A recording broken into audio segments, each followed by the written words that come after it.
70세가 되던 봄이었습니다. 그날은 이상하게 마음이 조용했어요. 무언가를 잃은 것도 아닌데 왠지 모르게 가벼웠습니다. 젊을 땐 가진 걸 지키느라 바빴고 나이 들어서는 잃을까봐 두려웠죠. 그런데 그 모든 게 다 사라지고 나서야 비로소 알게 되었습니다. 가진 걸 잃은 게 아니라 이것을 얻은 거라는 걸요. 그 이것이 무엇이었을까요? 오늘 그 이야기를 들려드리려 합니다.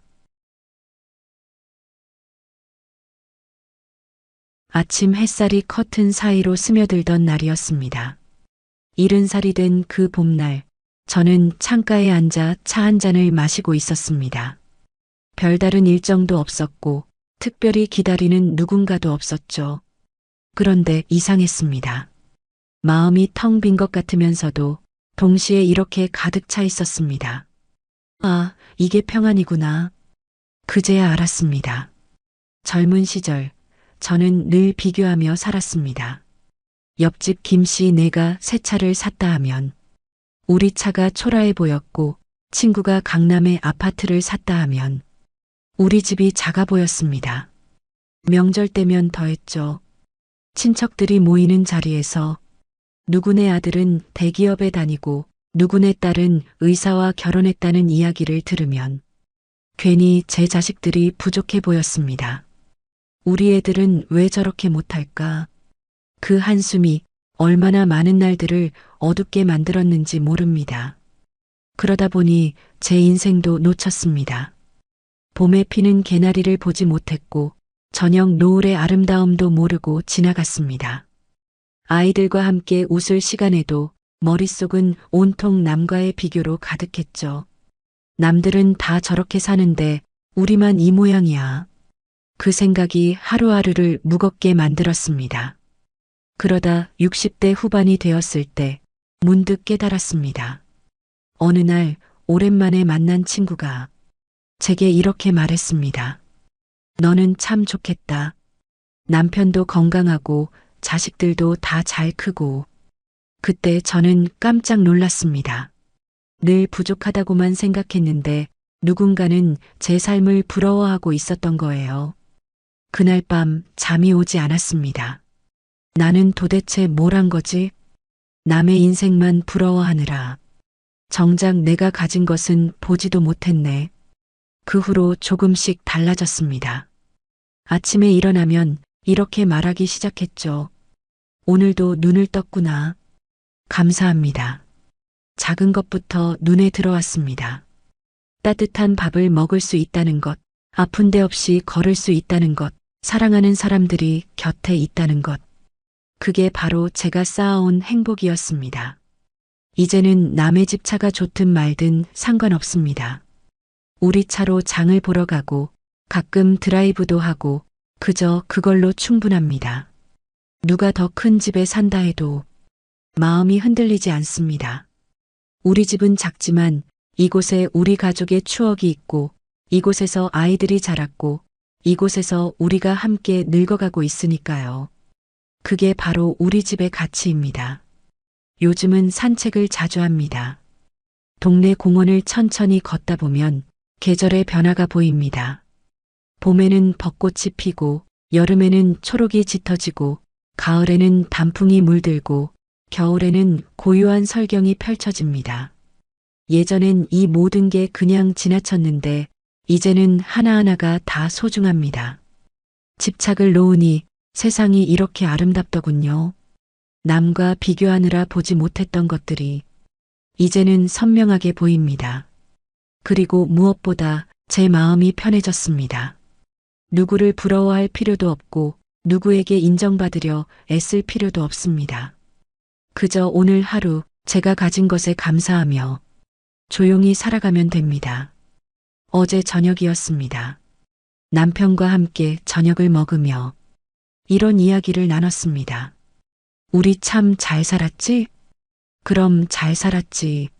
남들처럼 크게 성공하진 못했지만 그래도 우리는 행복했잖아. 그 순간 눈물이 핑 돌았습니다. 맞습니다. 우리는 행복했습니다. 비록 남들만큼 가진 게 많지 않았어도 우리만의 방식으로 충분히 행복했습니다. 이제는 압니다. 집착은 나를 불행하게 만들고 감사는 나를 행복하게 만든다는 걸요. 오늘도 저는 창가에 앉아 차 한 잔을 마십니다. 그리고 이렇게 말합니다. 오늘의 이 평안에 감사합니다. 집착을 놓으니 비로소 제 인생이 시작되었습니다. 밤 11시가 넘어도 잠이 오지 않던 날들이 있었습니다. 아들이 회사에서 퇴근했다는 연락이 올 때까지, 딸이 집에 잘 도착했다는 문자를 받을 때까지 제 마음은 늘 불안했습니다. 밥은 먹었을까? 회사에서 힘든 일은 없을까? 건강은 괜찮을까? 자식 걱정이 제 인생의 전부였습니다. 아침에 눈을 뜨면 제일 먼저 떠오르는 생각도, 밤에 잠들기 전 마지막 생각도 온통 아이들 이야기였죠. 친구들과 만나도 마찬가지였습니다. 너희 아들은 어디 다니냐? 딸은 결혼은 했냐? 그런 이야기만 하다 보면 어느새 시간이 흘렀고 집에 돌아오는 길엔 또 한숨만 나왔습니다. 우리 애들은 왜 저렇게 안 풀릴까? 특히 명절이 다가오면 더 심했습니다. 아들은 아직 결혼도 안 했고 딸은 직장을 옮긴다고 했고 그 모든 게 제 걱정거리였습니다. 어느 날이었습니다. 딸이 제게 조심스럽게 말했습니다. 엄마, 저 이제 30대 중반인데요. 제 인생은 제가 알아서 해요. 순간 말문이 막혔습니다. 엄마가 너 걱정해서 그러는 거잖아. 딸이 잠시 말을 멈추더니 이렇게 말했습니다. 알아요. 근데 엄마 인생은 엄마 거예요. 제 걱정하느라 엄마 인생 다 버리지 마세요. 그날 밤 잠을 이룰 수 없었습니다. 딸의 말이 계속 맴돌았습니다. 엄마 인생은 엄마 거예요. 맞는 말이었습니다. 저는 자식들을 위해 산다고 했지만 실은 제 불안을 아이들에게 떠넘기고 있었던 거예요. 제가 걱정하는 게 정작 아이들에게는 부담이었다는 걸 그때야 알았습니다. 다음 날 아침 저는 결심했습니다. 이제부터는 내 인생을 살자. 아이들은 아이들의 길이 있어. 쉽지 않았습니다. 처음엔 습관처럼 걱정이 올라왔고 연락이 없으면 불안했습니다. 하지만 조금씩 연습했습니다. 아침에 일어나면 아이들 걱정 대신 제 하루를 생각했습니다. 오늘은 뭘 하며 보낼까? 동네 문화센터에 등록했습니다. 요가도 배우고 서예도 배웠습니다. 처음엔 어색했지만 시간이 지나니 즐거워졌습니다. 무엇보다 놀라운 건 제가 아이들 걱정을 덜 하니까 아이들이 오히려 더 자주 연락을 해왔다는 거예요. 아들이 전화로 물었습니다. 엄마, 요즘 요가 배운다며? 어때? 재밌어? 응, 재밌더라. 너도 한번 와서 같이 해볼래? 엄마 목소리가 밝아지신 것 같아요. 그 말에 가슴이 뭉클했습니다. 제가 행복해지니까 아이들도 편안해진 거였습니다. 요즘은 이렇게 생각합니다. 자식이 잘 되길 바라는 건 당연한 부모 마음이지만 그 걱정으로 제 인생을 소진하는 건 아이들에게도 저에게도 좋지 않다는 걸요. 지난주였습니다. 딸이 저녁을 같이 먹자고 했습니다. 식사를 하던 중에 딸이 말했습니다. 엄마, 요즘 많이 달라지셨어요. 뭐가? 예전엔 만나면 항상 결혼은 언제 할 거야? 회사는 잘 다니고 있어? 이랬잖아요. 근데 요즘은 그런 말 안 하시고 엄마 이야기를 하시더라고요. 그랬구나. 그게 좋아요. 엄마가 행복해 보이니까 저도 마음이 편해요. 그날 집에 돌아오는 길에 밤하늘을 올려다봤습니다. 별이 참 많았습니다. 아이들을 키우느라, 자식 걱정하느라 이 밤하늘을 제대로 본 적이 없었구나. 이제는 압니다. 아이들은 결국 자기 길을 찾아갑니다. 제가 아무리 걱정해도 그들의 인생은 그들 것이니까요. 저는 그저 응원하고 필요할 때 곁에 있어주면 됩니다. 그리고 무엇보다 제가 행복해야 합니다. 제가 제 인생을 잘 살아가는 모습이 아이들에게는 가장 좋은 가르침이니까요. 요즘 아침엔 이렇게 시작합니다. 오늘은 나를 위한 하루를 살자. 자식 걱정이 아니라 나 자신을 돌보는 하루. 그렇게 살다 보니 저도 자유로워졌고 아이들과의 관계도 더 좋아졌습니다. 어제 아들이 문자를 보냈습니다. 엄마, 요즘 너무 멋있으세요. 저도 엄마처럼 제 인생을 잘 살고 싶어요. 그 문자를 읽으며 눈물이 났습니다. 제가 자식 걱정을 놓고 제 인생을 살기 시작했을 때 비로소 진짜 엄마가 된 것 같았습니다. 걱정하는 엄마가 아니라 행복한 모습을 보여주는 엄마. 그게 제가 아이들에게 줄 수 있는 가장 큰 선물이었습니다. 이제는 말할 수 있습니다. 이젠 너희 걱정보단 내 하루를 더 예쁘게 살고 싶다. 그게 요즘 제 진심입니다. 자식 걱정을 놓으니 제 인생이 보이기 시작했습니다. 살다 보면 억울한 일도 많았습니다. 누군가의 말 한마디가 오래 남았고 그 상처를 품고 잠 못 든 날도 있었죠. 특히 시댁 식구들과의 일이 그랬습니다. 결혼 초 시어머니께서 이런 말씀을 하셨어요. 우리 며느리는 살림을 좀 못하네. 그날 이후로 10년이 넘도록 그 말이 가슴에 박혀 있었습니다. 명절 때마다 움츠러들었고 시댁 식구들 앞에서는 늘 긴장했습니다. 내가 뭘 잘못했길래 그 생각이 저를 점점 어둡게 만들었습니다. 친구 관계도 마찬가지였습니다. 20년 가까이 알고 지낸 친구가 있었는데 어느 날 그 친구가 제 뒤에서 저에 대해 안 좋은 말을 했다는 걸 알게 됐어요. 그렇게 친하게 지냈는데 어떻게 내 뒷담화를. 배신감에 한동안 아무도 만나고 싶지 않았습니다. 그 일 이후로 사람들을 믿기가 어려워졌고 새로운 관계를 만드는 것도 두려웠습니다. 미움은 그렇게 제 마음에 쌓여갔습니다. 시어머니에 대한 서운함, 친구에 대한 배신감, 나를 무시했던 사람들에 대한 분노. 그 감정들이 마음속에서 돌덩이처럼 무거웠습니다. 그러다 60대 후반이 되었을 때 문득 이런 생각이 들었습니다. 이렇게 살다가 내가 먼저 죽겠구나. 미움을 품고 사는 게 저를 병들게 하고 있었습니다. 밤에 잠을 자도 개운하지 않았고 아침에 일어나도 마음이 무거웠습니다. 그때 텔레비전에서 스님의 법문을 들었습니다. 미움은 뜨거운 숯을 남에게 던지려고 손에 쥐고 있는 것과 같습니다. 결국 떼는 건 자기 손입니다. 그 말이 가슴에 와닿았습니다.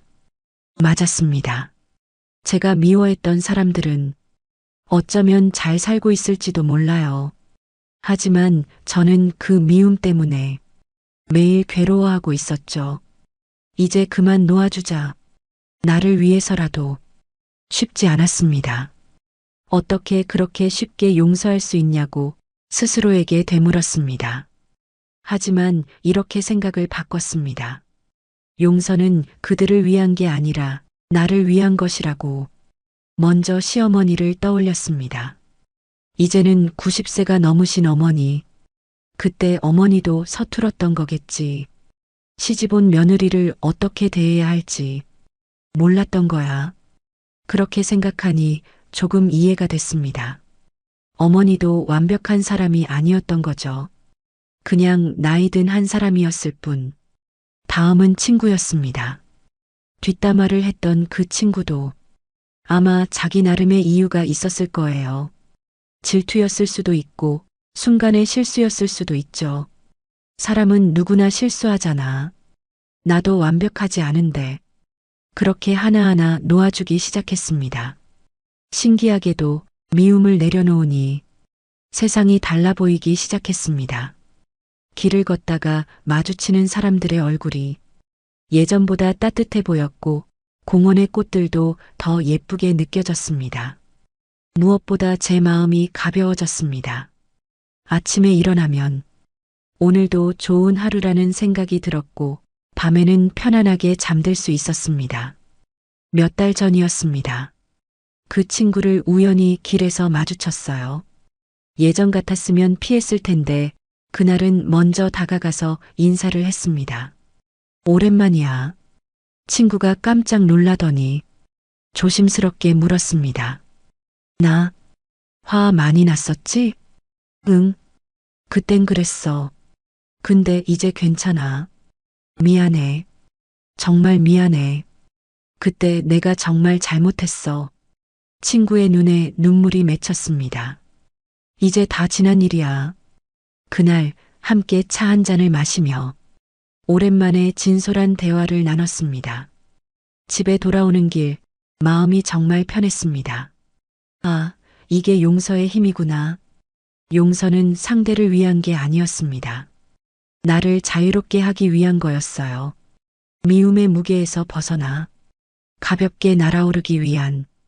요즘은 누군가에게 상처받아도 오래 마음에 담아두지 않습니다. 저 사람도 힘들었나 보다. 저 사람도 나처럼 부족한 사람이겠지. 그렇게 이해하려고 노력합니다. 완전히 용서가 안 될 때도 있어요. 그럴 땐 억지로 용서하려 하지 않습니다. 대신 이렇게 생각하죠. 그래, 지금은 아니어도 괜찮아. 언젠가는 놓아줄 수 있겠지. 시간이 약이라는 말 정말 맞더라고요. 어제 시어머니를 뵈러 갔습니다. 요양원에 계신 어머니, 이제는 저를 알아보지 못하실 때도 많아요. 그런데도 제가 가면 웃으세요. 우리 며느리 왔네. 그 모습을 보며 생각했습니다. 그때 그 말 한마디에 내가 왜 그렇게 오래 마음 아파했을까? 이제는 그저 감사합니다. 저를 며느리로 받아주시고 제 남편을 낳아주시고 함께 가족이 되어주셔서 미움을 놓으니 보이지 않던 것들이 보이기 시작했습니다. 상처 주었던 그 사람도 사실은 저처럼 상처받은 사람이었고 미워했던 그 순간도 돌아보면 별것 아닌 일이었죠. 이제는 압니다. 용서는 그들을 위한 게 아니라 나를 위한 것임을. 미움을 내려놓는 순간 비로소 나는 자유로워진다는 것을요. 세상은 원래 이렇게 따뜻한 곳이었습니다. 제가 미움이라는 색안경을 끼고 있어서 어둡게 보였던 것뿐. 미움을 놓으니 세상이 달라졌습니다. 조금만 더, 조금만 더. 그 말이 제 인생을 무겁게 만들었습니다. 젊은 시절, 저는 늘 무언가 부족하다고 느꼈어요. 옷장에는 옷이 가득한데 입을 옷이 없다고 했고 통장에 돈이 있는데도 불안하다며 아껴야 한다고 했죠. 명절이면 더 큰 선물을 사야 할 것 같았고 아이들 학원도 더 좋은 데를 보내야 할 것 같았습니다. 남들은 다 저렇게 하는데 우리만 뒤처지면 안 돼. 그 생각이 저를 쉴 새 없이 달리게 만들었습니다. 쉬는 날에도 편히 쉬지 못했어요. 텔레비전을 보다가도 광고에 나오는 물건이 갖고 싶었고 친구들과 여행 이야기를 들으면 우리도 가야 한다는 생각에 조급했습니다. 남편이 말했습니다. 여보, 우리 이 정도면 충분히 잘 사는 거야. 그만 쉬면 안 돼? 뭐가 충분해? 아직 애들 대학 등록금도 모자란데. 늘 그런 식이었습니다. 지금 가진 것에 만족하지 못하고 더 많은 것을 원했죠. 그러다 60대가 되었을 때였습니다. 건강검진에서 혈압이 높다는 얘기를 들었어요. 스트레스를 줄이셔야 합니다. 너무 무리하지 마세요. 의사 선생님의 말씀이 귓가에 맴돌았습니다. 집에 돌아와 거울을 봤습니다. 주름이 깊어진 제 얼굴, 피곤해 보이는 눈빛. 나는 뭘 위해 이렇게 살았을까? 문득 그런 생각이 들었습니다. 그날 저녁이었습니다. 남편과 둘이 저녁을 먹고 있는데 창밖으로 노을이 참 예쁘게 지고 있었어요. 저것 좀 봐. 노을이 정말 예쁘네. 남편이 말했습니다. 그때 깨달았습니다. 나는 언제부터 저런 걸 보지 못하게 됐을까? 욕심 때문이었습니다. 더 많은 걸 가지려는 욕심, 더 잘 살아야 한다는 욕심. 그 욕심이 저를 앞만 보고 달리게 만들었고 정작 중요한 것들을 놓치게 만들었죠. 다음 날부터 조금씩 달라지기 시작했습니다. 아침에 일어나면 창문을 활짝 열고 공기를 마셨습니다. 오늘도 이렇게 숨 쉴 수 있구나. 감사합니다. 작은 것부터 세어보기 시작했어요. 따뜻한 이불, 아침에 마시는 차 한 잔, 내 이름을 불러주는 남편, 전화를 해주는 자식들. 세다 보니 감사할 게 정말 많았습니다. 어느 날 장을 보러 시장에 갔습니다. 예전 같았으면 이것저것 사느라 바빴을 텐데 그날은 그냥 천천히 구경했어요. 생선가게 아저씨가 친절하게 웃으며 싱싱한 고등어를 보여주셨고 야채가게 아주머니는 오늘 상추가 정말 좋아요 하며 한 줌 더 얹어주셨습니다. 집에 돌아오는 길 손에 든 장바구니가 묵직했지만 마음은 가벼웠습니다. 내가 가진 게 이렇게 많았구나. 냉장고를 열어보니 먹을 것도 충분했고 옷장을 열어보니 입을 옷도 충분했습니다. 조금만 덜하고 외쳤던 그 시절, 사실 이미 충분히 가지고 있었던 거예요. 요즘은 일기를 씁니다. 매일 저녁 오늘 감사했던 일 3가지를 적어 내려가죠. 처음엔 쓸 게 없을 줄 알았는데 막상 시작하니 3가지로는 부족했습니다. 오늘 마신 커피가 맛있었던 것, 날씨가 화창했던 것, 아들이 전화를 해준 것, 드라마가 재미있었던 것. 소소한 일상이 전부 감사였습니다. 지난주였습니다. 옛날 친구를 만났는데 친구가 이렇게 말하더군요. 너 많이 달라진 것 같아. 뭔가 편안해 보여. 그래. 응. 예전엔 항상 뭔가에 쫓기는 것 같았는데 지금은 여유로워 보여. 그 말을 듣고 기분이 좋았습니다. 욕심을 내려놓으니 제 모습도 달라진 거였어요. 이제는 백화점에 가도 꼭 사야겠다는 생각이 안 듭니다. 예쁘네. 근데 난 가진 게 있으니까. 그렇게 생각하며 그냥 지나칩니다.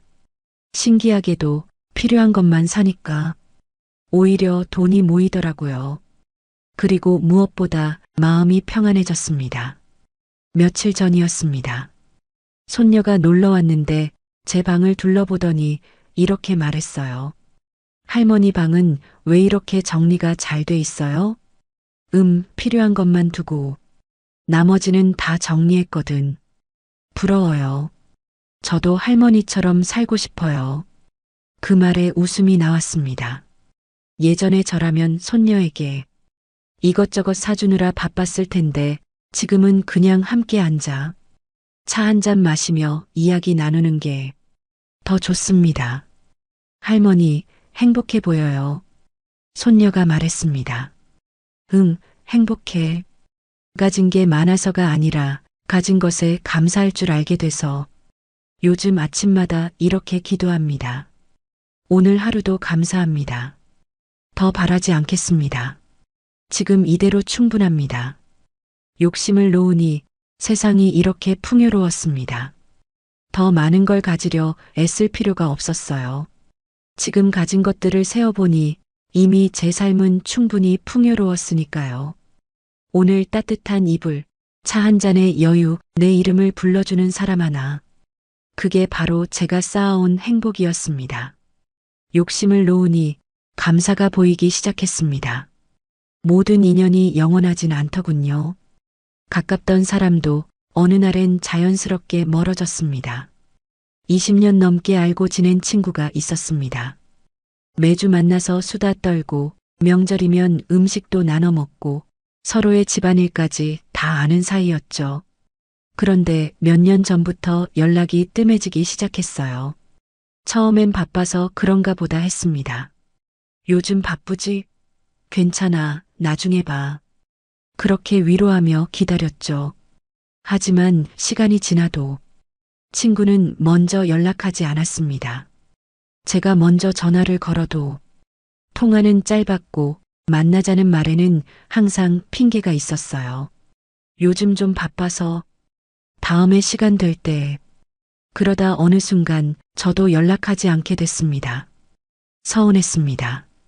내가 뭘 잘못했나? 왜 갑자기 이러는 걸까? 밤에 잠을 자다가도 그 생각이 나서 뒤척였습니다. 다른 친구도 그랬습니다. 이사를 하면서 자연스럽게 멀어진 친구, 자식 문제로 바빠지면서 소원해진 친구, 하나둘씩 곁을 떠나는 사람들을 보며 외로움을 느꼈습니다. 사람은 결국 혼자인 건가?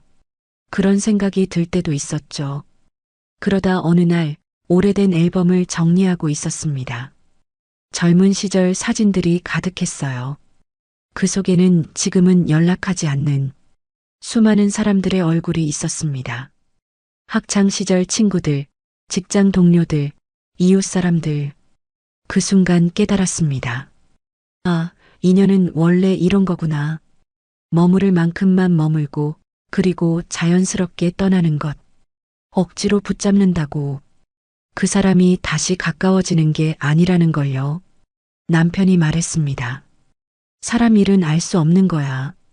그 친구도 나름의 사정이 있었겠지. 그래도 20년 넘게 알고 지냈는데 그래서 더 좋은 추억으로 남겨두는 게 어때? 서운함으로 기억하지 말고. 그 말이 마음에 와닿았습니다. 맞았습니다. 그 친구와 함께했던 시간들은 정말 행복했었으니까요. 그 추억까지 서운함으로 더럽힐 필요는 없었습니다. 조금씩 마음을 놓기 시작했습니다. 떠난 사람을 억지로 붙잡으려 하지 않았고 연락이 없다고 서운해하지도 않았습니다. 대신 이렇게 생각했어요. 그때 함께해줘서 고마웠어. 이제는 각자의 길을 가는 거야. 신기하게도 사람을 놓으니 마음이 편안해졌습니다. 억지로 관계를 유지하려는 그 부담감이 사라지니까 오히려 자유로워졌어요. 그리고 놀라운 일이 생겼습니다. 제가 사람을 놓고 편안해지니까 새로운 인연들이 찾아왔습니다. 문화센터에서 만난 새 친구, 산책길에서 자주 마주치는 이웃, 자주 가는 카페의 사장님. 나이도 다르고 배경도 달랐지만 편안하게 대화를 나눌 수 있는 사람들이 하나둘 생기기 시작했죠. 옛날 친구들과는 다른 느낌이었습니다. 깊은 유대감은 없지만 오늘 만나서 반갑고 내일 못 만나도 괜찮은 그런 가벼운 관계들이 오히려 제게는 편했습니다. 며칠 전이었습니다. 그 20년 지기 친구에게서 오랜만에 연락이 왔어요. 오랜만이야. 잘 지내? 순간 가슴이 두근거렸습니다. 예전 같았으면 왜 이제야 연락해? 하고 서운함을 표현했을 텐데 이제는 그냥 담담하게 대답했습니다. 응, 잘 지내. 너는? 나도 잘 지내. 그동안 좀 힘든 일이 있었어. 미안해, 연락 못해서. 괜찮아. 다 지나간 일이야. 우리는 잠시 전화로 이야기를 나눴습니다. 예전만큼 친밀하진 않았지만 그래도 반가웠어요. 통화를 끝내고 생각했습니다. 이 정도면 충분해. 억지로 예전처럼 가까워지려 하지 않아도 가끔 안부를 묻는 사이로 남는 것도 나쁘지 않다는 걸 알게 됐습니다. 이제는 압니다. 인연은 억지로 붙잡는 게 아니라는 걸요. 머무를 만큼 머물다가 때가 되면 자연스럽게 떠나는 것. 그리고 떠난 자리에 바람이 들어오듯 새로운 사람이 들어오기도 한다는 것. 요즘은 만나는 사람들에게 과도한 기대를 하지 않습니다. 오래 함께하길 바라지도 않고 영원하길 기도하지도 않습니다. 대신 이렇게 생각하죠. 오늘 만나서 반가워. 내일은 또 어떻게 될지 모르지만 그것도 괜찮아. 그렇게 기대를 내려놓으니 관계가 오히려 더 편해졌습니다. 집착하지 않으니 상대방도 편안해했고 억지로 유지하려 하지 않으니 자연스러운 관계가 이어졌습니다. 어제 산책을 하다가 오래된 나무를 봤습니다. 가을이 되니 나뭇잎이 하나둘 떨어지고 있었어요. 나무는 떨어지는 잎을 붙잡으려 하지 않았습니다. 그냥 자연스럽게 보내주더군요. 그리고 봄이 되면 또 새로운 잎이 돋아나겠죠. 인연도 그런 것 같습니다. 때가 되면 떠나고 또 때가 되면 새로운 인연이 찾아오는 것. 그걸 받아들이고 나니 마음이 정말 평안해졌습니다. 지금 곁에 있는 사람들에게 감사하고 떠난 사람들도 좋은 추억으로 간직하고 앞으로 만날 사람들을 기대하며 그렇게 살아가는 게 70살이 된 저의 방식입니다. 사람을 놓으니 평안이 찾아왔습니다. 잘못한 일, 후회되는 선택들, 그 기억들이 마음을 짓눌렀습니다. 특히 밤이 되면 더 심했어요. 잠자리에 누우면 자꾸만 옛날 일들이 떠올랐습니다. 그때 그러지 말았어야 했는데 왜 그런 선택을 했을까? 20년 전 일인데도 어제 일처럼 생생했습니다. 아이들이 어렸을 때였습니다. 큰아이가 미술학원을 다니고 싶다고 했어요. 그런데 저는 이렇게 말했죠. 그런 거 배워서 뭐 해? 공부나 열심히 해. 아이는 더 이상 말하지 않았습니다. 그 후로 그림을 그리지도 않았고요. 몇 년 전 우연히 아이의 옛날 그림을 발견했습니다. 서랍 깊숙이 숨겨져 있던 스케치북. 그 안에는 정말 예쁜 그림들이 가득했어요. 이렇게 재능이 있었구나. 그때 가슴이 미어졌습니다. 제가 아이의 꿈을 꺾어버린 거였어요. 밤마다 그 생각을 하면 잠을 이룰 수 없었습니다. 내가 정말 나쁜 엄마였구나. 남편과의 일도 그랬습니다. 결혼 초 우리는 자주 다퉜어요. 사소한 일로 화를 내고 며칠씩 말도 안 하고 지금 생각하면 정말 부끄러운 일들이었습니다. 그때 내가 좀 더 이해하려 했더라면 후회가 밀려왔습니다. 시부모님 일도 마찬가지였어요. 시어머니께서 편찮으실 때 저는 간병을 제대로 못했습니다. 아이들 키우느라 일하느라 바빴다는 핑계로 병원에 자주 가지 못했죠. 돌아가시기 전 어머니께서 제 손을 잡으며 말씀하셨습니다. 고생 많았다. 그 순간 눈물이 쏟아졌습니다. 제가 더 잘했어야 했는데, 하지만 이미 늦었습니다. 그렇게 과거의 후회들이 제 마음을 무겁게 짓눌렀습니다. 밤마다 그 생각들이 떠올라 숙면을 취할 수가 없었어요. 내 인생은 후회투성이야. 그런 생각이 자꾸만 들었습니다.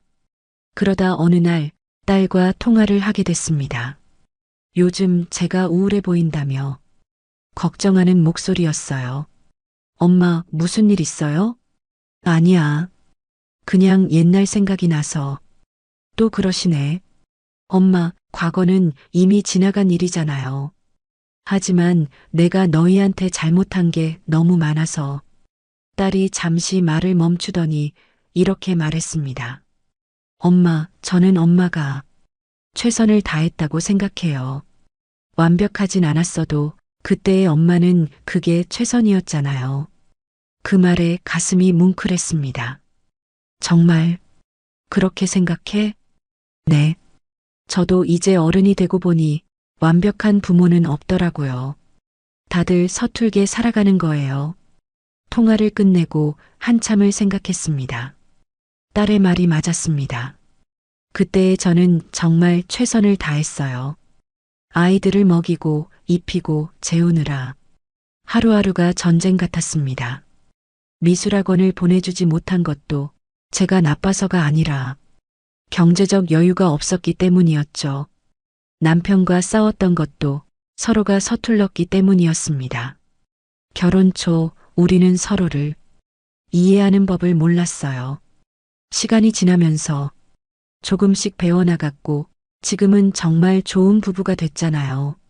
시어머니 간병도 마찬가지였습니다. 그때는 정말 최선을 다했어요. 비록 자주 가지는 못했지만 갈 때마다 정성을 다했고 마음으로는 늘 걱정했습니다. 그래, 나는 그때 최선을 다했어. 그렇게 생각하니 마음이 조금씩 가벼워졌습니다. 후회 대신 감사로 바꾸기 시작했습니다. 그때 그런 경험이 있었기에 지금의 내가 있는 거야. 아이들에게 미안한 마음도 이제는 지금 더 잘해주자는 다짐으로 바뀌었습니다. 며칠 전이었습니다. 큰아이를 만났을 때 조심스럽게 물어봤어요. 너 혹시 미술하고 싶었던 거 아직도 후회해? 아이가 웃으며 말했습니다. 엄마, 그거 아직도 신경 쓰세요? 저 지금 하는 일도 좋아요. 그리고 요즘 취미로 그림 그려요. 정말? 네. 늦었다고 생각했는데 막상 시작하니까 즐겁더라고요. 인생은 언제든 시작할 수 있잖아요. 아이의 말에 눈물이 났습니다. 제가 혼자 죄책감에 시달리는 동안 아이는 이미 자기 길을 찾아가고 있었던 거예요. 미안해. 그리고 고마워. 엄마, 후회하지 마세요. 엄마는 정말 잘하셨어요. 그날 이후로 달라졌습니다. 과거를 떠올릴 때마다 이렇게 생각하기로 했어요. 그때의 나는 그게 최선이었어. 완벽하진 않았지만 그 순간만큼은 최선을 다했다고. 요즘은 밤에도 편히 잠듭니다. 과거의 후회들이 떠올라도 그래, 그랬었지. 그래도 괜찮아. 하고 넘길 수 있게 됐어요. 대신 오늘에 집중합니다.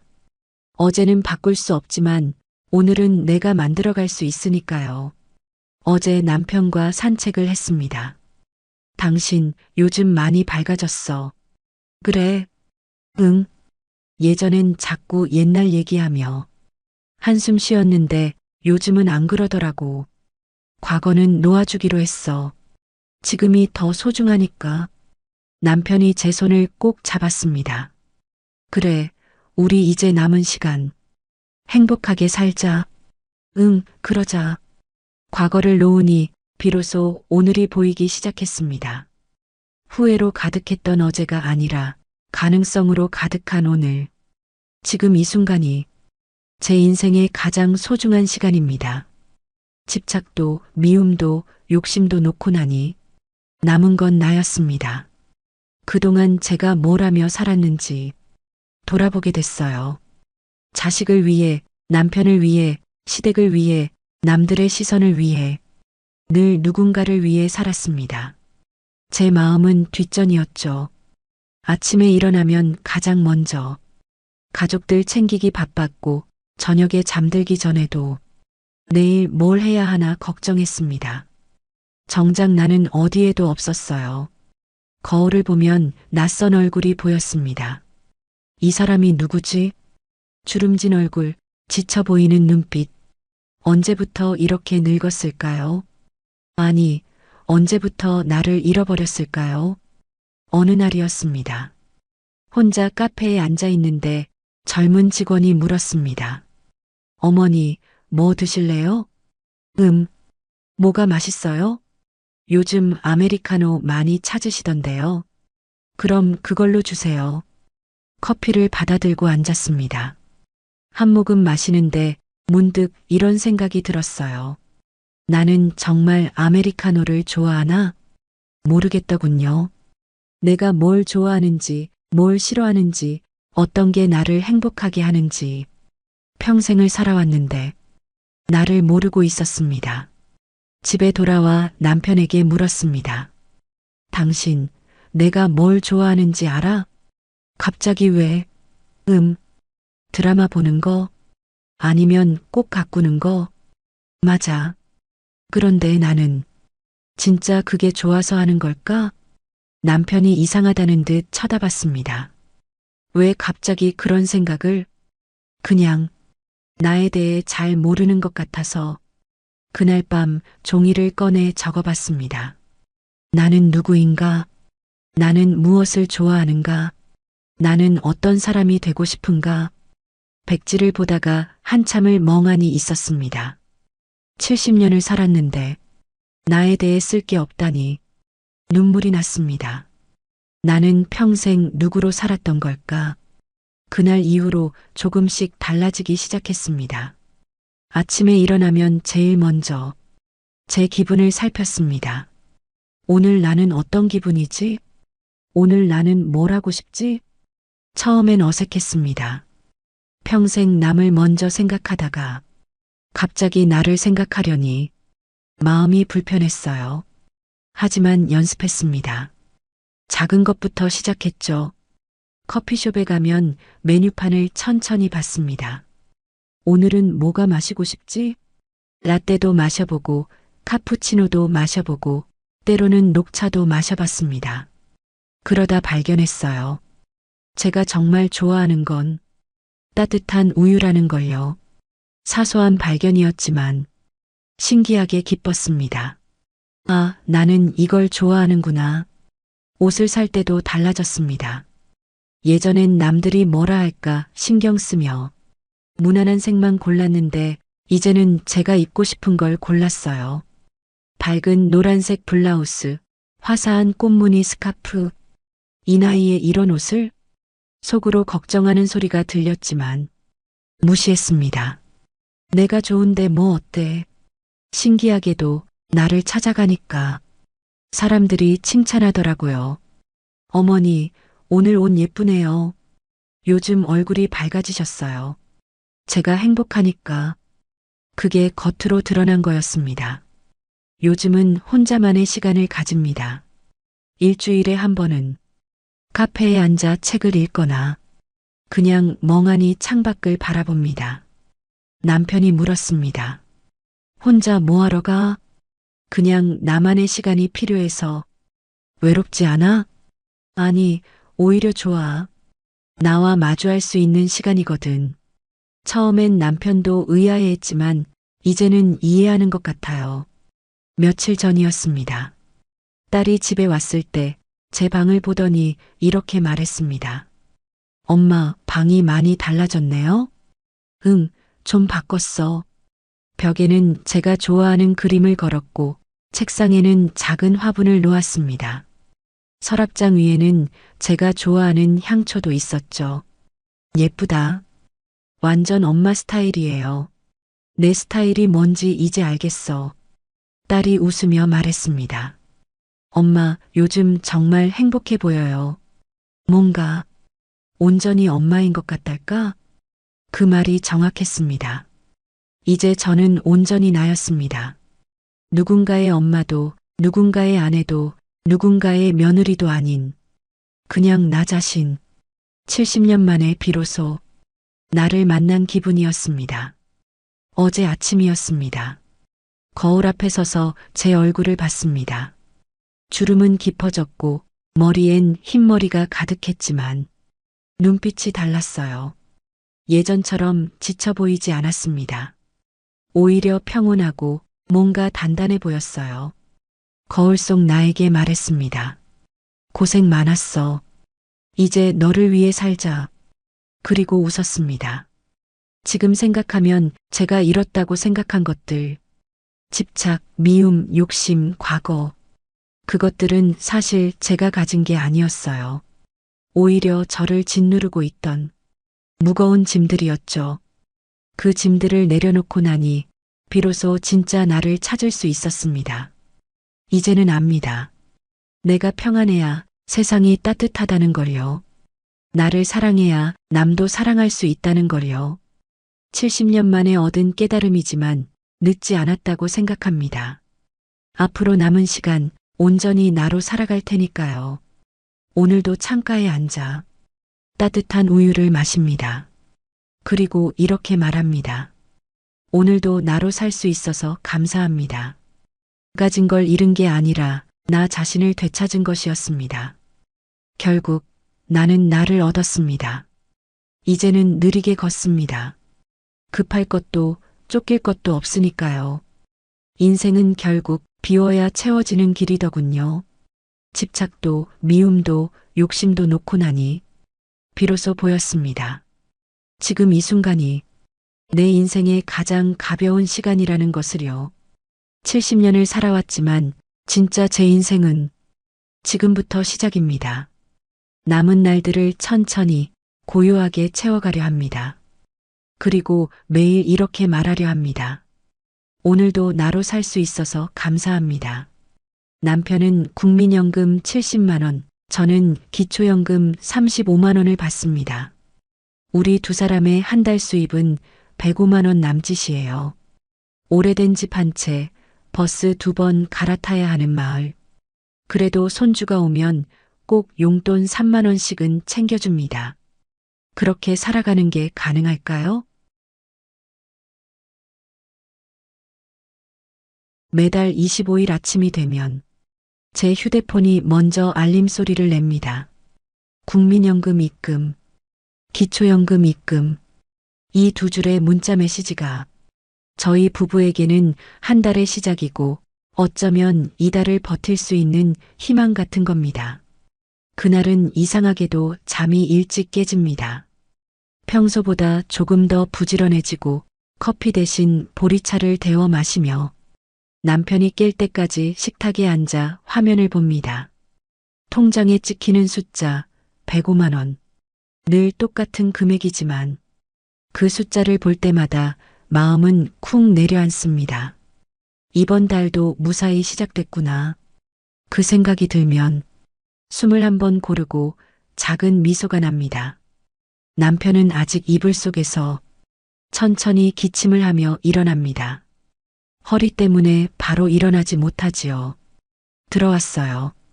제가 그렇게 말하면 남편은 그제야 한숨처럼 웃습니다. 그래요? 또 한 달 잘 버텨봅시다. 그 한마디에 담긴 무게를 저는 압니다. 버텨본다는 말 속에는 살아온 세월이 전부 들어있으니까요. 남편은 이불을 개고 저는 냄비에 물을 올립니다. 보리차 대신 커피를 마시고 싶었지만 커피 믹스는 아껴둬야 합니다. 다음에 손주가 오면 그때 타주려고요. 창문 너머로 햇빛이 들어옵니다. 이른 아침의 햇살은 따뜻하면서도 조금 쓸쓸합니다. 이사와서 30년이 넘었지만 이 시간대엔 늘 같은 감정이 듭니다. 그래도 우리 아직은 괜찮다. 남편은 라디오를 켜놓고 조용히 신문을 펼칩니다. 신문도 10년 넘게 구독하지 않았지만 복지관에서 나눠주는 걸 가끔 가져옵니다. 기사를 다 읽는 건 아니고 그냥 활자들을 보는 게 좋다고 하네요. 저는 그 옆에서 전기밥솥을 눌러둡니다. 어제 저녁 남은 밥을 모아 아침에 데우면 전기세가 덜 나온다는 걸 이제는 몸이 기억합니다. 반찬은 어제 남은 콩나물 무침과 김치, 그게 전부지만 밥만 뜨거우면 괜찮습니다. 식탁 위에는 노트 한 권이 놓여 있습니다.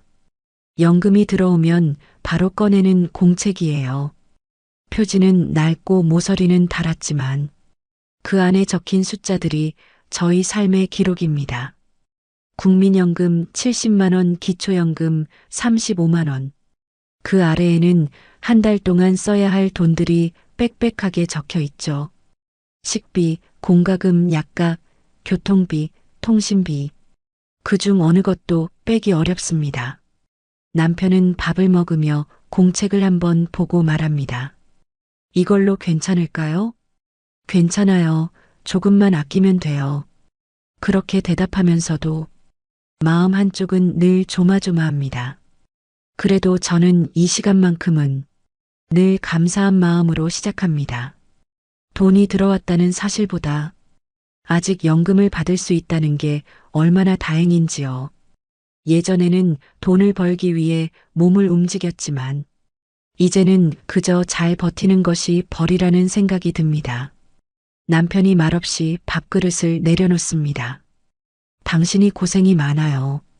그 말을 들으면 목이 메입니다.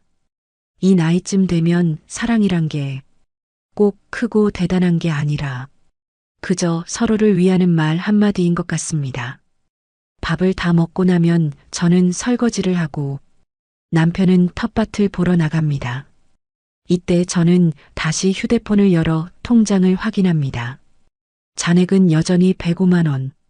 하지만 이 돈은 곧 줄어들겠지요.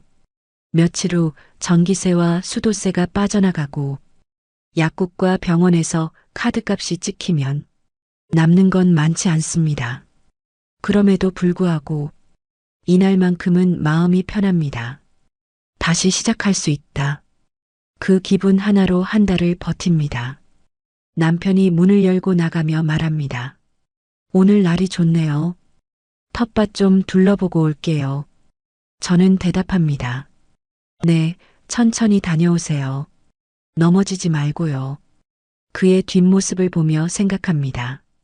우리가 젊을 때처럼 벌지 못해도 이렇게 서로 챙기며 하루를 맞이할 수 있다는 게 얼마나 큰 행복인지 모릅니다. 살아온 세월이 길어질수록 돈의 무게보다 마음의 무게가 더 커지는 걸 느낍니다. 연금이 들어온 날 아침, 저는 늘 같은 말을 속으로 되뇌어요. 오늘도 버텨봅시다. 그래도 우리 아직은 괜찮아요. 남편은 퇴직을 하고도 5년 동안 일을 했습니다. 그땐 새벽마다 나갔지요. 겨울엔 어둠 속에서 손전등을 들고 여름엔 모자를 눌러 쓰고 나갔어요. 그렇게 5년을 버티며 모은 돈이 5천만 원쯤 됐습니다. 퇴직금까지 합치면 인생에서 가장 큰 돈이었어요. 그 돈으로 한동안 마음이 든든했습니다.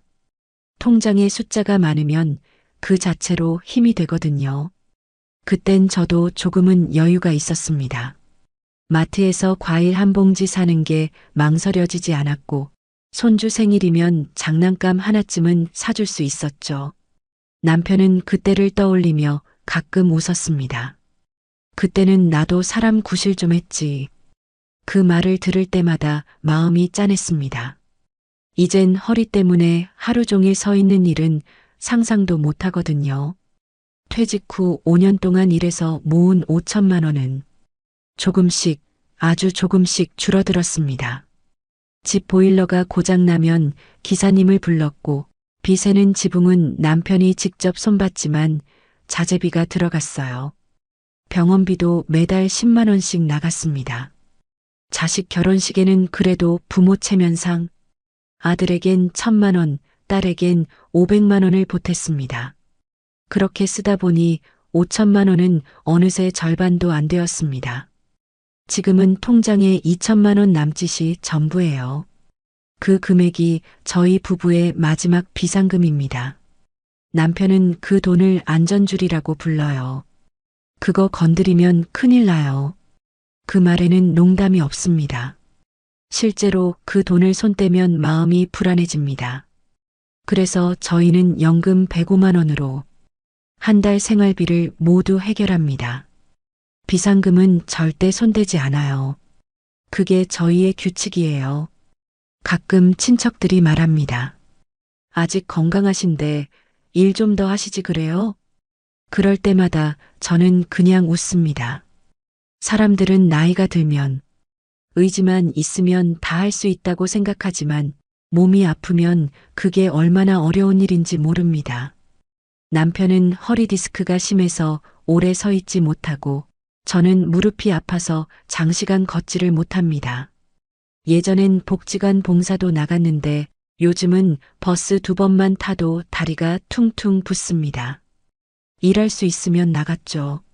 하지만 이제는 몸이 말을 안 들어요. 그렇게 대답하면 다들 잠시 말을 아끼더군요. 사실 저희는 일하는 걸 좋아했습니다. 남편은 늘 일터에서 친구도 사귀고 퇴근길에 마트 들러 제게 작은 과자 하나 사오곤 했어요. 그게 행복이었죠. 이제는 그 과자 하나가 부담스러워졌습니다. 그래도 저는 남편에게 그때의 기억을 자주 꺼냅니다. 당신이 벌던 시절이 있었으니까 지금 우리가 버티는 거예요. 그럼 남편은 고개를 끄덕이며 웃습니다. 퇴직 후 모은 5천만 원. 그 돈은 단순한 숫자가 아닙니다. 우리의 지난 세월, 그리고 남편의 땀의 무게예요. 그 돈 덕분에 아직 마음 한구석이 든든합니다. 은행 이자는 거의 없지만 그래도 통장에 잔액이 있다는 사실이 위로가 됩니다. 아직 다 떨어진 건 아니구나. 그 생각 하나로도 하루를 버틸 수 있습니다. 남편은 가끔 그 돈 이야기를 꺼냅니다. 당신 그거 조금씩 저금통에 옮겨두면 어때요? 괜찮아요. 거기 있으면 손 떼기 쉬워요. 그래도 모아두면 마음이 편하잖아요. 그 대화를 하면서 둘 다 웃습니다. 그 웃음에는 약간의 자존심이 담겨 있습니다. 적게 벌어도 스스로 관리하며 사는 삶이니까요. 남편은 그 돈을 남은 생의 버팀목이라 부릅니다. 저는 희망이라고 부릅니다. 이제는 더 벌 수도 없지만 그 돈이 남아있다는 것만으로 하루를 조금 더 든든하게 시작할 수 있습니다. 저희 부부는 오늘도 같은 말을 나눕니다. 돈이 많아서 행복한 게 아니라 걱정이 조금 덜해서 행복한 거예요.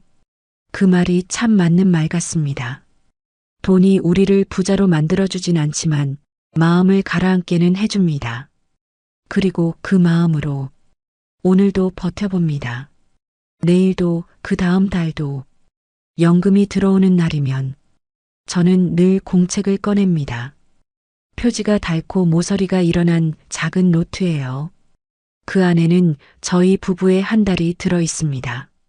가장 먼저 적는 건 식비입니다. 식비 35만 원. 이건 줄일 수가 없습니다. 세 끼를 먹는다는 건 살아있다는 뜻이니까요. 다음은 공과금입니다. 전기세, 수도세, 관리비 15만 원.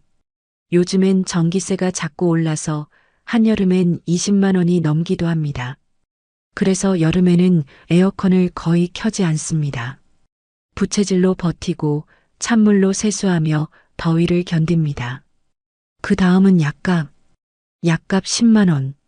이건 매달 고정이에요. 혈압약, 당뇨약, 관절약. 셋 다 끊을 수 없고 빠질 수도 없습니다. 교통비는 5만 원. 버스 요금이 1,100원이라 병원 한 번, 시장 한 번 다녀오면 금세 빠져나갑니다. 요즘은 외출을 최대한 줄입니다. 아픈 몸으로 다니는 게 쉽지 않아서요. 필요한 건 동네 슈퍼나 택배로 해결합니다. 통신비는 2만 원. 알뜰폰으로 바꾼 지 벌써 2년이 넘었습니다. 처음엔 복잡할 줄 알았는데 막상 해보니 괜찮더군요. 문자도 잘 오고 전화도 잘 터집니다. 남편은 가끔 버튼을 잘못 눌러서 통화가 끊기지만 그래도 비싼 거 쓸 이유 없다며 웃으십니다. 이렇게 다 적고 나면 남는 금액은 20만 원 남짓입니다. 20만 원, 이게 이번 달의 여유금입니다. 저는 그 숫자를 볼 때마다 잠시 멈춥니다. 숨을 고르고 손끝이 떨립니다. 가끔은 공책에 적힌 숫자들이 너무 무겁게 느껴집니다.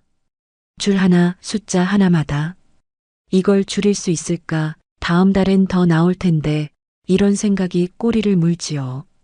식비를 줄이자니 건강이 걱정이고 약값을 줄이자니 불안합니다. 결국 줄일 수 있는 건 자기 몫뿐입니다. 그래서 저는 제 옷 하나 사는 것도 몇 달씩 미룹니다. 남편 옷도 작년 옷을 꺼내 입히지요. 새 옷 없어도 괜찮아요. 그렇게 말하지만 가끔 옷장 문을 열면 한숨이 새어나옵니다. 그래도 남편이 먼저 말합니다. 괜찮아요. 당신은 뭐 입어도 예뻐요. 그 말 한마디에 마음이 풀립니다. 공책에 적은 계산표를 덮을 때쯤이면 저녁이 다가옵니다. 창문으로 노을이 들어오고 남편은 텃밭에서 들어옵니다. 손에는 상추 몇 장, 고추 몇 개가 들려있죠. 그걸 씻어서 저녁 반찬으로 올립니다. 그날 식탁엔 105만 원의 계산표가 아니라 오늘 하루를 잘 버틴 증거가 놓입니다. 남편은 밥 한 숟가락을 뜨며 말합니다. 그래도 우리 빚은 없잖아요. 그 말에 저는 미소를 짓습니다. 그래요. 아직 빚은 없습니다. 그게 얼마나 큰 위로인지 모릅니다. 저는 공책을 다시 펴서 마지막 줄에 한 문장을 적습니다. 다음 달도 잘 버티자. 그 한 줄이 저희 부부의 계획서이자 희망입니다. 돈은 늘 모자라지만 서로의 마음은 아직 남아있으니까요. 그리고 그 마음이 통장 숫자보다 훨씬 큰 힘이 된다는 걸 이젠 압니다. 살다 보면 돈보다 더 큰 복이 있다는 걸 이 나이가 되어서야 알게 됩니다. 그 중 하나가 바로 집이에요. 저희가 사는 집은 지은 지 30년이 넘은 단층 주택입니다. 벽지는 바랬고 창틀은 삐걱거립니다. 비가 많이 오는 날이면 천장에서 물이 뚝뚝 떨어지고 겨울엔 찬바람이 틈 사이로 들어옵니다. 하지만 이 낡은 집이 지금 저희에게는 가장 든든한 울타리입니다. 월세가 없다는 게 얼마나 큰 복인지 이제는 절실히 느낍니다. 한 달에 105만 원으로 사는 사람에게 집세가 없다는 건 하늘이 준 선물 같은 일이니까요. 처음 이 집을 지을 땐 남편이 젊고 건강했을 때였습니다. 시멘트 포대를 등에 지고 친구 몇 명 불러 벽을 올렸습니다. 당시엔 집을 지을 돈이 없어서 직접 시공을 했지요. 그때는 힘들었지만 지금은 그 고생이 저희를 지켜주는 방패가 됐습니다. 남편은 지금도 집을 바라보며 종종 말합니다. 이 집이 없었으면 우린 진작에 적자였어요. 그 말이 얼마나 사실인지 모릅니다. 전기세가 조금 늦게 나와도 관리비 고지서가 올라와도 월세가 없다는 한 가지 이유로 숨통이 트입니다. 물론 집이 오래되다 보니 손볼 곳이 많습니다. 지붕은 군데군데 새고 벽에는 균열이 있습니다. 작년 여름엔 장마에 천장에서 물이 흘러내려 양동이를 2개나 받아두고 잤습니다. 그날 밤 저는 남편을 보며 웃었습니다. 우리도 참 영화처럼 산다. 그랬더니 남편도 따라 웃더군요. 남편은 지붕 수리를 직접 했습니다. 사다리를 타고 올라가 비닐로 덮고 실리콘으로 막고 못이 빠진 곳을 새로 박았습니다. 허리가 아픈 몸으로도 끝까지 하더군요. 제가 위험하다고 말렸지만 남편은 조용히 말했습니다. 이 집은 내 손으로 고쳐야 마음이 편해요. 그날 이후로 저는 깨달았습니다. 남편에게 집은 단순한 건물이 아니라 자존심이자 삶의 증거라는 걸요. 이 집에는 기억이 참 많습니다. 아이들이 뛰놀던 소리, 명절에 북적이던 냄새, 비 오는 날 창문 닫으며 마시던 커피 향까지 세월이 다 스며 있습니다. 낡은 벽을 보면 그때의 웃음소리가 떠오릅니다. 아이들이 장난치며 낙서했던 흔적이 아직 벽 한쪽에 남아 있습니다. 그 흔적을 지우지 않았어요. 지우면 추억까지 사라질 것 같아서요. 집 안구석엔 오래된 가구들이 가득합니다. 남편이 직접 만든 작은 식탁, 손때 묻은 의자, 시계는 멈춘 지 오래지만 그대로 두었습니다. 버릴 게 많아 보여도 저희에겐 다 사연이 있는 물건들입니다. 요즘은 이사가라는 얘기를 종종 듣습니다. 오래된 집은 불편하지 않아요? 관리비 아끼려면 아파트로 옮기세요. 그럴 때마다 저는 웃으며 말합니다. 불편해도 여기서 사는 게 편해요. 남편도 같은 생각입니다. 새 집이 깨끗하다고 마음이 편한 건 아니니까요. 이 집은 저희가 젊을 때부터 쌓아온 시간이고 서로의 인생이 겹쳐 있는 공간이에요. 어느 날 남편이 이런 말을 했습니다. 가끔은 집이 우리보다 더 오래 살 것 같아요. 그 말을 듣고 저는 한참을 웃었습니다. 그러다 문득 눈시울이 뜨거워졌습니다. 그래요, 그럴 수도 있겠죠. 이 집이 우리보다 오래 남아서 누군가 또 다른 가족을 맞이할 수도 있겠죠. 저는 그저 바랄 뿐입니다. 이 집이 조금만 더 버텨줬으면 좋겠다고요. 겨울을 한 번 더 넘기고 비 오는 날에도 새지 않길 바랄 뿐입니다. 남편은 여전히 매달 지붕을 한 번씩 살핍니다. 못 빠진 곳이 없는지, 벽틈이 벌어지진 않았는지, 그걸 보면 저는 늘 고맙습니다. 당신이 있으니까 집이 버티는 거예요.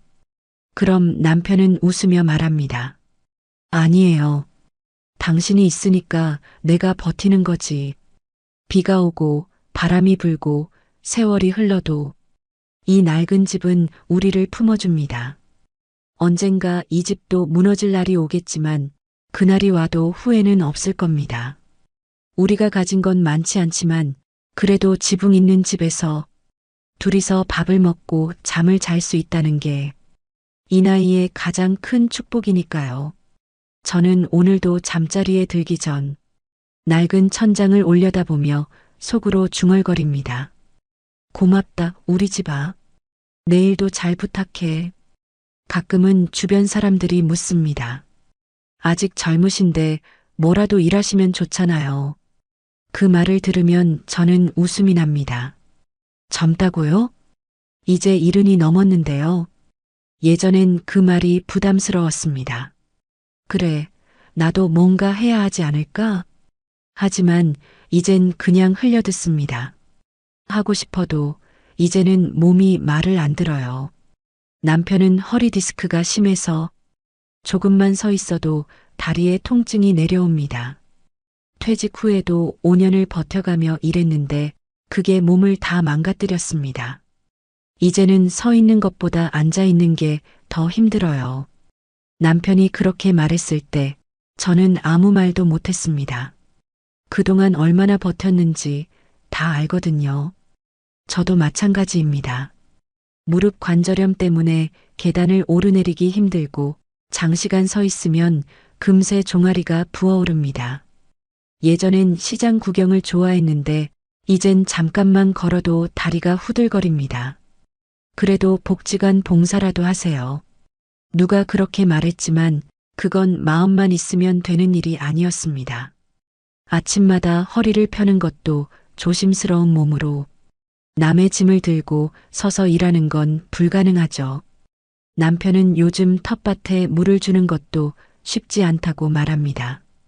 호스로 물을 뿌리다 보면 허리가 당기고 잠깐 숙였다 일어나면 어지럽다고요. 그래도 텃밭을 포기하진 않았습니다. 이게 내 운동이에요. 그 말을 듣고 저도 따라 웃었습니다. 사실 저희 둘 다 일을 못하는 게 답답할 때가 있습니다. 몸은 쉬어야 하지만 마음은 여전히 뭔가 해야 하지 않나 하고 조급합니다. 아침마다 신문을 보면 노인 일자리 10만 개 확대 같은 기사가 눈에 띄어요. 하지만 그 자리에 앉아 있을 자신이 없습니다.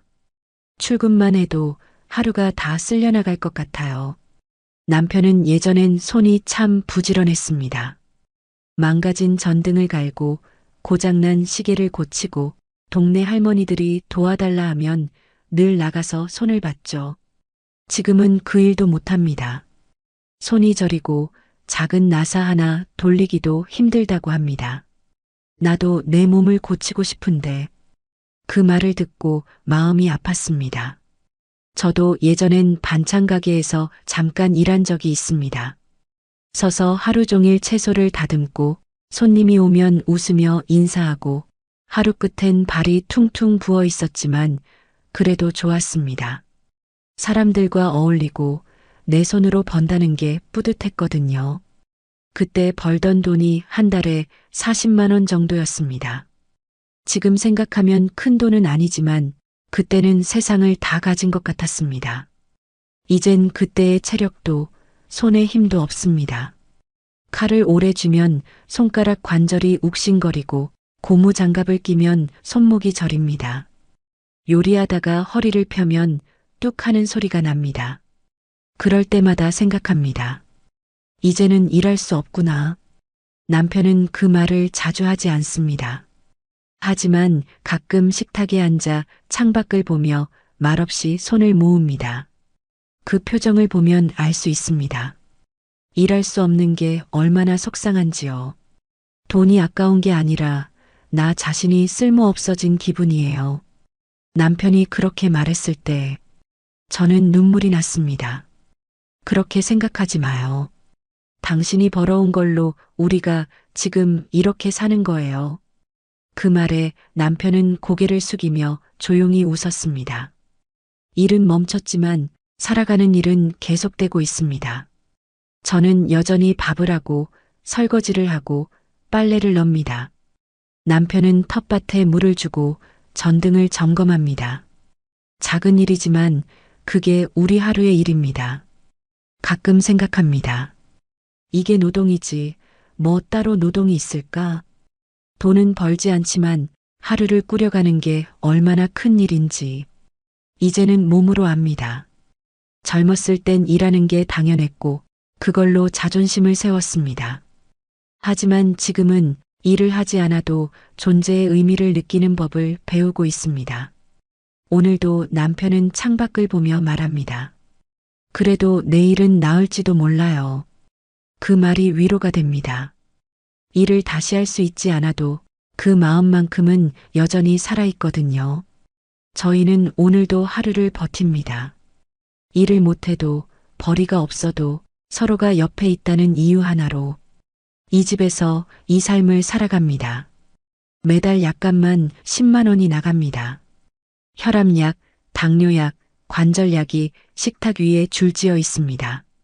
식후마다 약통을 열면 알록달록한 알약들이 가지런히 놓여 있죠. 이젠 밥보다 약을 더 자주 챙깁니다. 하루 3번 남편과 나란히 앉아 약을 꺼냅니다. 남편은 이걸 다 먹으면 건강해질까?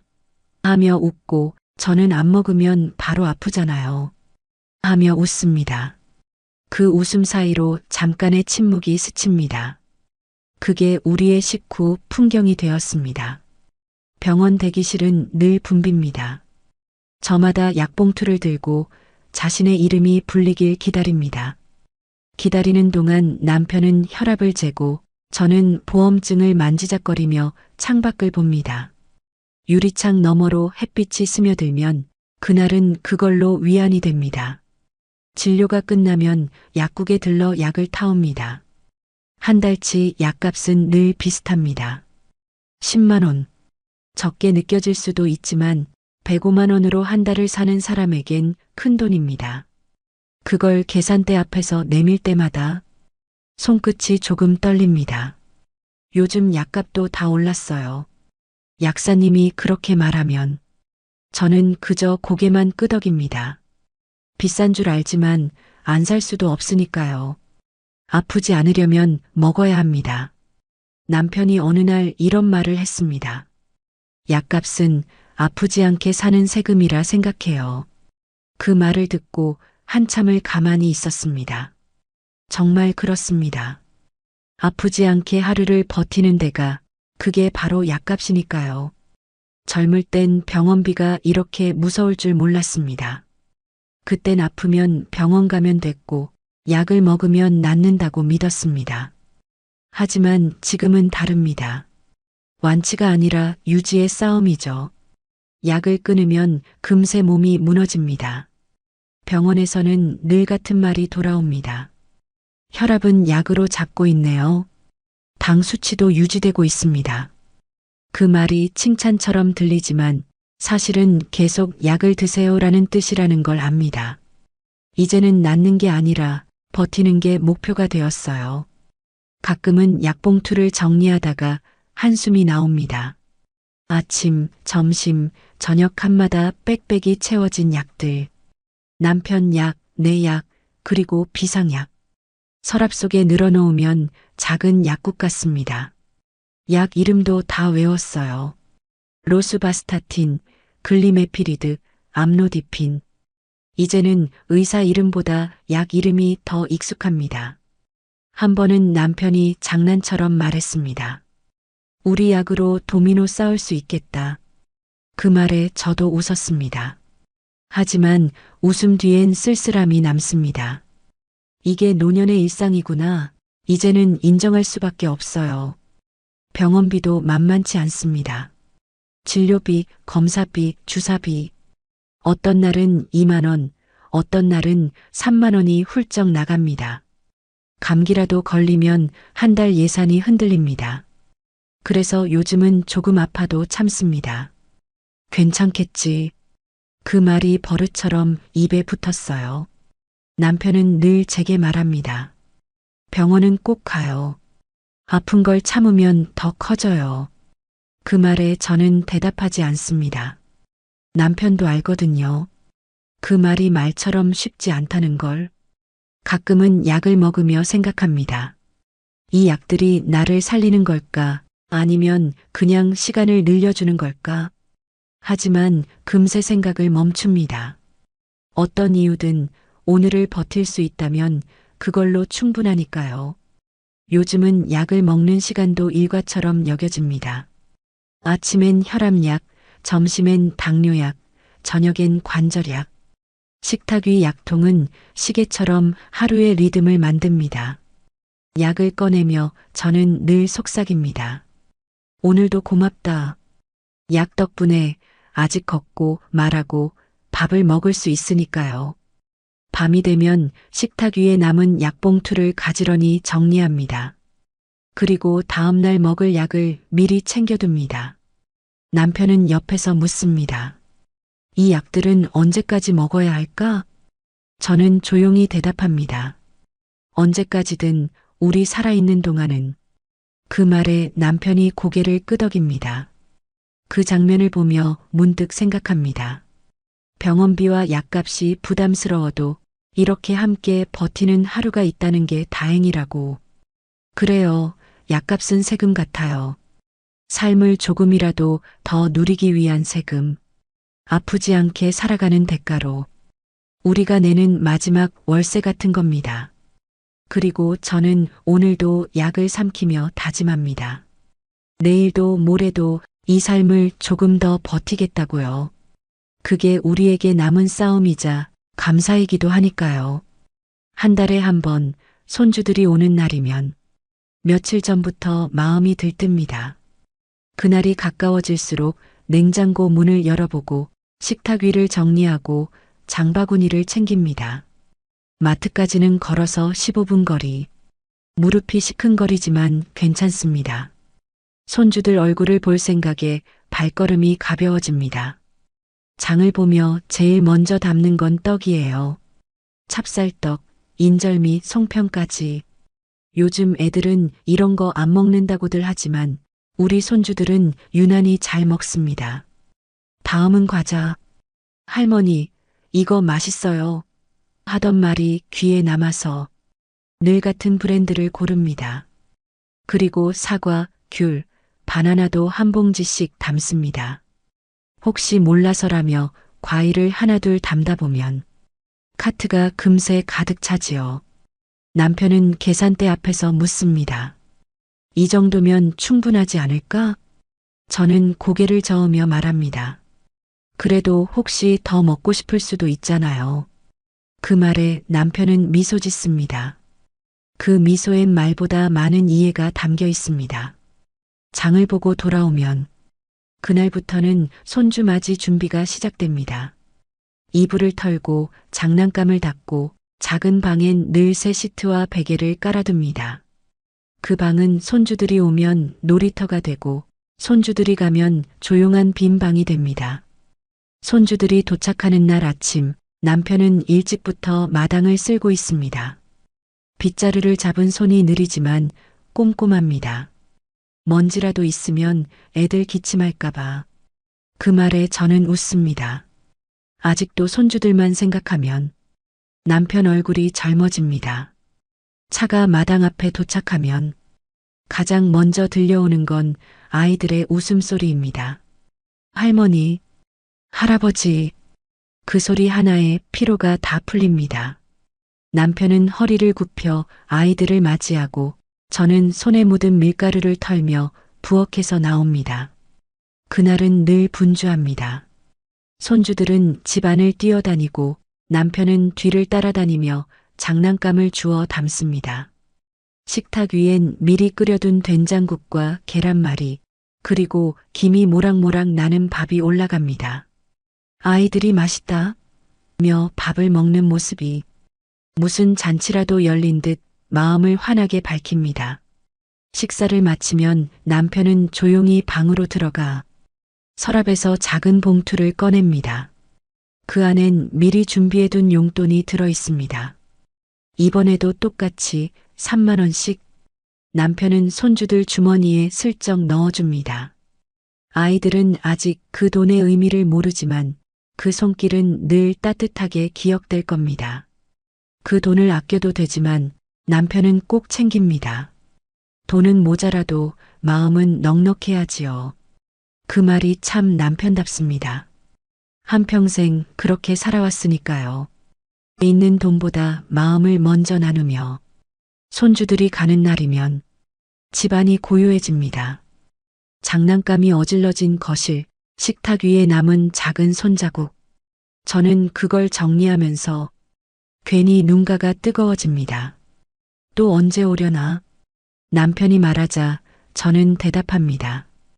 다음 달에도 오겠죠. 그 말에 남편이 고개를 끄덕입니다. 그리고는 손주들이 남긴 과자를 한 입 베어 물며 웃습니다. 얘들이 오면 집이 살아나는 것 같아요. 그 말이 참 맞습니다. 아이들이 오면 집에 바람이 듭니다. 젊은 공기, 밝은 웃음, 살아있는 소리. 그게 우리를 다시 살게 합니다. 그리고 아이들이 돌아간 뒤엔 그 여운이 며칠을 남습니다. 빈집이 조용히 숨쉬듯 그 웃음이 벽에 맴돕니다. 밤이 되면 남편은 텔레비전을 켜놓고 손주들이 찍힌 사진을 한 장씩 넘깁니다. 화면 속 웃는 얼굴을 보며 얘들이 우리 닮았어요. 그 말에 저는 살짝 웃습니다. 닮은 게 어디 외모뿐이겠어요. 사랑받는 마음까지 닮았지요. 손주들이 다녀간 날 밤 저는 하루 종일 정리했던 손을 멈추고 조용히 창가에 앉습니다. 그리고 속삭입니다. 오늘도 고마운 하루였어. 돈은 모자라도 마음은 넉넉합니다. 그게 우리 노년의 부입니다. 손주들이 준 웃음 몇 번, 그게 한 달을 버티게 하는 힘이니까요. 하루를 마치고 낡은 전등 아래에 나란히 앉습니다. 형광등은 오래돼서 불빛이 약간 흔들립니다. 그 불빛 속에서 남편은 신문을 읽는 척하지만 사실 글씨보다 시간의 흐름을 보고 있는 것 같습니다. 저는 식탁 위에 남은 찻잔을 가지런히 놓습니다. 보리차 향이 은은하게 남아있고 그 향 사이로 오늘 하루의 흔적이 조용히 스며 있습니다. 창밖에서는 벌레 울음이 들리고 벽시계는 똑딱 똑딱 천천히 밤을 셉니다. 하루가 저물고 세상도 조용해졌습니다. 통장엔 몇천 원 남았지만 마음은 평안합니다. 이제는 돈이 많고 적음보다 오늘 하루를 무사히 보냈다는 사실이 더 중요해졌습니다. 남편은 텔레비전을 켜두고도 보지 않습니다. 그저 소리만 들려오는 게 좋다고 하죠. 집안이 너무 조용하면 마음이 쓸쓸해진다며 리모컨을 살짝 올려놓고는 제 쪽을 바라봅니다. 당신 덕분에 오늘도 편히 살았어요. 그 말에 저는 미소로 답합니다. 대답 대신 찻잔을 들어 한 모금 마십니다. 그 온기가 목을 타고 내려가며 마음까지 따뜻해집니다. 결혼한 지 벌써 40년이 넘었네요. 젊을 땐 그렇게 길 줄 몰랐는데 지금 돌아보면 참 빠르게 흘렀습니다. 그 사이에 웃음도 많았고 눈물도 많았습니다. 가난했던 시절도 바빴던 시절도 있었지만 결국 남은 건 서로뿐이네요. 저는 가끔 생각합니다. 우리 부부의 하루는 참 단순하면서도 귀하다. 같이 밥을 먹고 약을 챙기고 텃밭을 보고 손주를 기다리고 그게 전부인데 그 전부가 삶의 전부라는 걸 이제는 알게 됐습니다. 남편은 천천히 안경을 벗고 신문을 접어 식탁 한쪽에 올려놓습니다. 그 손등에 주름이 깊어졌지만 그 주름마다 살아온 세월이 새겨져 있습니다. 내일은 비 온대요. 남편이 말합니다. 그럼 텃밭물은 걱정 안 해도 되겠네요. 제가 웃으며 대답합니다. 그 말 한마디로 대화는 끝나지만 그 짧은 문장 속에 서로의 하루가 담겨 있습니다. 불을 끄기 전에 저는 늘 한 번 더 창문을 봅니다. 밖은 어둡고 가로등 불빛이 희미하게 번집니다. 그 불빛 아래로 이웃집의 그림자가 비칩니다. 누군가 문을 닫고 불을 끄고 잠에 드는 시간. 세상 모두가 조용해지는 순간이 저는 좋습니다. 남편이 조용히 말합니다. 오늘도 별이 많네요. 저는 대답하지 않고 하늘을 봅니다. 진짜 별은 보이지 않지만 그 말만으로도 충분합니다. 별이 없어도 우리 마음엔 불빛이 있으니까요. 불을 끄고 침대에 나란히 눕습니다. 낡은 집 천장이 희미하게 비칩니다. 저는 그 천장을 보며 속으로 중얼거립니다. 이만하면 충분해요. 지금 이 순간 함께 숨쉬고 있다는 사실 하나로 하루가 완성됩니다. 남편의 숨소리가 규칙적으로 들립니다. 저는 그 소리를 자장가처럼 들으며 눈을 감습니다. 밖에서는 바람이 창문을 스치고 멀리 깨짖는 소리가 희미하게 들립니다. 그 모든 소리가 오늘의 마지막 배경음이 됩니다. 잠들기 전 저는 늘 같은 생각을 합니다. 내일도 오늘처럼만 큰일 없이 아프지 않고 그저 이 평범한 하루가 이어지길. 누군가는 평범하다고 말하겠지만 저희에게는 이 하루가 선물입니다. 남편의 손이 제 손을 살짝 잡습니다. 그 따뜻함에 마음이 잠시 출렁입니다. 그 손이 내일에도 그대로 있기를, 그 온기가 내일도 내 옆에 있기를. 저는 눈을 감고 속삭입니다. 오늘도 고마워요. 그 말은 남편에게 한 말이기도 하고 삶에게 하는 인사이기도 합니다. 밤은 그렇게 깊어가고 창밖에 불빛이 하나둘 꺼집니다. 그리고 조용히 또 하나의 내일이 옵니다.